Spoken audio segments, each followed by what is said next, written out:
Week 1 is officially under wraps, and there's a lot to take away, especially when it comes to the running back position in fantasy football. Today, I'll be breaking down my 3 biggest buys and my 2 biggest sells at the running back position entering Week 2, breaking down some player trends and usage-related information to help you guys make some profit on the trade block. But if you guys enjoy, make sure you leave a like down below, comment some of your biggest trade questions in the comment section, and of course, if you're new to the channel, you got some value from this video, make sure you hit that subscribe button. But with that being said, let's get right into it.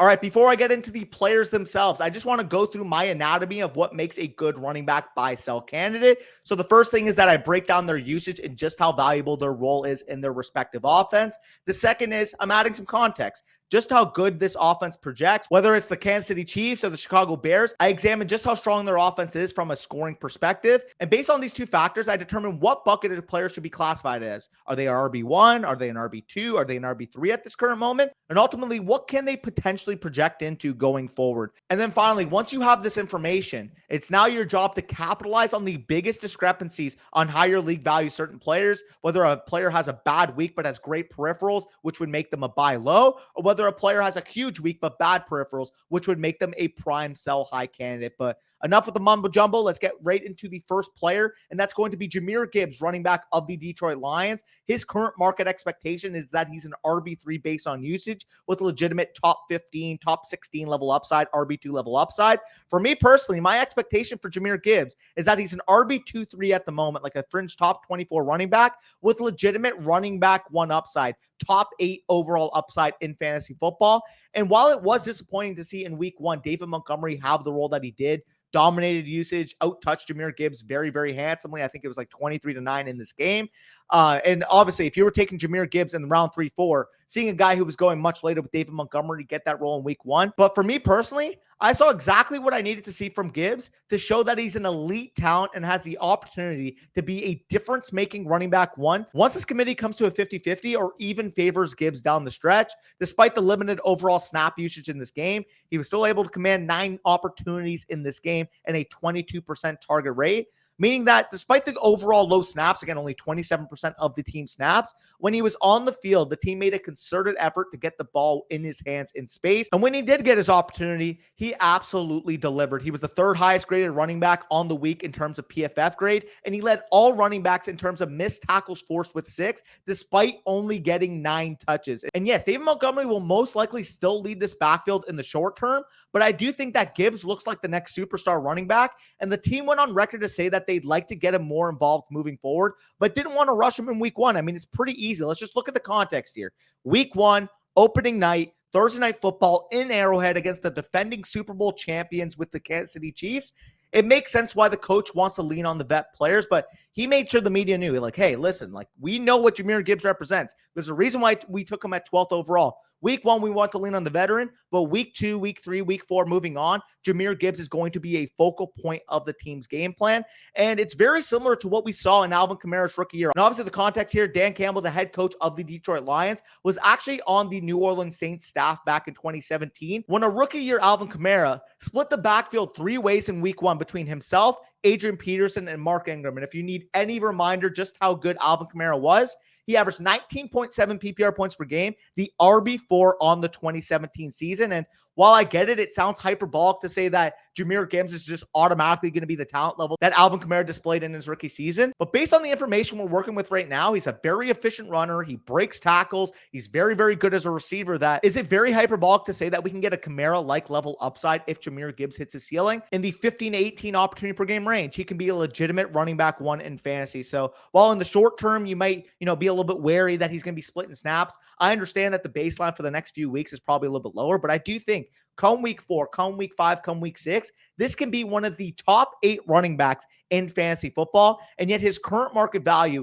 is not anywhere close to that. You guys can see some of the deals on the screen. I'm only going to read off a few of them. You guys can read them in depth because they will be visible. But first deal, Jahmyr Gibbs and Dak Prescott for Deshaun Watson, Jamal Williams, and Marvin Mims Jr. Give me the Jahmyr Gibbs, Dak Prescott side with ease there. And then this other deal here, Jahmyr Gibbs, Travis Kelce, and Joe Mixon in exchange for Darren Waller, Samaje Perine, and Garrett Wilson. Give me the Jahmyr Gibbs side on on that deal as well. But moving off Jahmyr Gibbs, we got the number 2 buy low at running back, and that's going to be Josh Jacobs, running back of the Las Vegas Raiders. And his current market expectation is that he's an RB1-2 with high usage on a bad offense. You know, the RB9 to like 15 on a lot of people's rankings. My expectation is that he's a top 8 level running back, mid-range running back 1 with high usage on an average offense. And that was one of my bigger takeaways in week 1 of the entire weekend, was just how seamless the transition from Derek Carr to Jimmy Garoppolo was when it came to this Raiders offense. That was a big con I had for Jacobs coming into the season. Obviously, he was fantastic last year, 19.3 PPR points per game, RB3 overall. But I did have concerns that this would go from a league average level offense to a potential bottom tier unit. But based on week 1, Jimmy Garoppolo took his efficient ways from San Francisco and applied them as a Las Vegas Raider, actually grading as the most efficient quarterback of the week this past week, led the league in terms of EPA plus CPOE composite, adjusted EPA per play, and his CPOE as a whole. He was just very efficient. He was completing passes at a high rate. He was setting his guys up for a very good opportunity after the catch. And if he's going to be able to make this offense function the way he did in week 1, I have very, very high expectations when it comes to Josh Jacobs, because he still got the elite usage he saw last year. 80% of the snaps, 73% of the rushing share, 21% targets per route run, and he got 67% of the inside the 5 carries. Now, people might look at the bottom line, see he didn't really score many points, and say, well, he was very inefficient. I don't want inefficient players. And I get that. The context here is that he was facing a very, very stout Broncos defense. And as we know, week-to-week efficiency is not sticky. We know Josh Jacobs is a good running back. We know he can shed tackles at a high rate. I'm not letting week 1 inefficiency deter me off of what I think is a legitimate top 5 to 8 running back in fantasy. If you drafted Josh Jacobs in the second round or third round, he probably left a bad taste in your mouth in week 1 based off the box score. But if you can get it for any of these type of equivalent values, so Josh Jacobs and Cole Kmet for Deshaun, TJ Hawkinson, Darnell Mooney, or Josh Jacobs for Alexander Madison straight up, these are pretty viable deals I can see, especially in more casual leagues, that you can capitalize on right now. Like, for example, somebody might be seeing, Alexander Madison, high-powered offense with Minnesota, scored a touchdown. They may be liking Alexander Madison's outlook, and you can capitalize by upgrading in a big way to a guy like Josh Jacobs. But now we move on to the third buy low, and that's going to be Javonte Williams, running back of the Denver Broncos. His current market expectation is that he's a mid-range running back 3 with legit RB2 upside as he continues to usurp Samaje Perine down the stretch. My expectation is that he's a fringe top 24 running back right now with legit RB1 upside should he assume the full role. And if you've been following the channel for a while, you would know that this was coming, that we would have Javonte Williams on this list, but I saw everything I needed to see when it comes to week 1 in terms of Javonte Williams. I expect, coming into the season, maybe it'd be a 3-way committee between himself, Samaje Perine, maybe a little bit Jaleel McLaughlin mixed in. That was not the case in week 1. We saw Javonte Williams handle 62% of the rush attempts, 42% targets per route run, meaning that despite his overall route participation being down, when he was on the field, the team was throwing him the football. And it really looked like the Broncos had no worries when it came to ramping up Javonte from the get-go. And I expect this to keep increasing as he continues to feel more and more comfortable with his knee. Before going down in 2022, Javonte saw 19 opportunities and 7 targets per game. In week 1 against the Raiders, he saw 19 opportunities and 6 targets. The efficiency, of course, wasn't the greatest, but I do consider that given the lack of the preseason work, game 1 in a new offense with Sean Payton, not having their number 1 wide receiver did affect the offense as a whole. But it was just encouraging to see that Javonte reclaimed the workload that made him such a hot candidate to break out last year. He was a second-round pick. He saw this exact workload before going down. If he's able to reclaim not only this workload, but potentially more as he chips into Samaje Perine, he's got legitimate RB1 upside. And given the fact that he didn't have the most eye-popping of box scores, RB26 on the week, a lot of your league mates are very reactionary to where a player finished on a week given their point output. People will see RB26, not really think twice, think, he probably got eased in, but he actually got the workload we were looking for. So if you can get him based off his peripherals, a guy that I view as a legitimate RB2 right now with RB1 upside, if you can get him for prices like Javonte Williams and DJ Moore, you get for TJ Hawkinson, you're absolutely doing it. Javonte Williams plus T. Higgins for Alvin Kamara, Jordan Addison, Roschon Johnson, you're absolutely doing it. And you guys see some of the other examples on the screen. The majority of them I would absolutely be willing to do for Javonte Williams. He's a guy I think is going to be a big league winner moving forward. But moving off to my first sell high, that's going to be Tyler Algier, running back of the Atlanta Falcons. And it pains me to do this. His current market expectation is an RB2-3 archetype with top 15 implied upside if Bijan were to go down. Whereas for me personally, I just disagree with the standalone value. I think he's more of a mid to low end RB3. I agree that if Bijan were to go down tomorrow, he would be a legitimate top 15 running back. But people are kind of just treating this like it's the Nick Chubb, Kareem Hunt situation of years past. I love the player, but if you can sell him at his current price, you absolutely have to. And here's why. In week one, despite, Tyler Algier having this big workload, Bijan outpaced him in snaps, route participation, targets percentage, short down and distance snaps, and long down and distance snaps.